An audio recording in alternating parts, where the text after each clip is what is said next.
মধ্যরাতে Saint Peter's ব্যাসিলিকায় পোপের নেতৃত্বে অনুষ্ঠিত হয়েছে বড়দিনের ঐতিহ্যবাহী বিশেষ প্রার্থনা। বিশ্ব শান্তি, মানবতা ও সহিষ্ণুতার বার্তায় প্রার্থনায় অংশ নেন হাজার হাজার খ্রিস্টান ধর্মাবলম্বী। Non accogliere l'uno significa non accogliere l'altro. Europe জুড়েই বড়দিনের উৎসব। ফ্রান্সের ঐতিহ্যবাহী নটরডেম ক্যাথিড্রালে বিশেষ প্রার্থনা ও আলোকসজ্জার মধ্য দিয়ে উদযাপন করা হচ্ছে বড়দিন।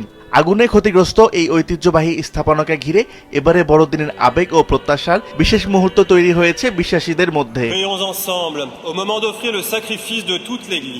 বেথলেহেমে যীশু খ্রিস্টের জন্ম স্মরণে তৈরি করা হয় প্রতীকী গোশালা। প্রার্থনায় মেতেছে হাজার হাজার ধর্মপ্রাণ মানুষ।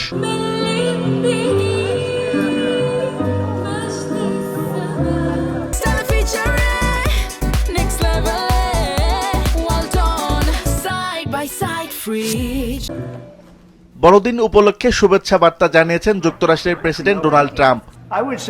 বড়দিন বিশ্বাস ও আশার বার্তা বহন করে। ইউক্রেনের প্রেসিডেন্ট ভলোদিমির জেলেনস্কি বড়দিনের বার্তায় শান্তি ও মানবতার বিজয় কামনা করেন। ভালোবাসা আর সংযমের শিক্ষা নিয়ে বড়দিন উদযাপিত হচ্ছে বিশ্বজুড়ে। আসিফ আল আমিন, মাছরাঙা নিউজ ডেস্ক।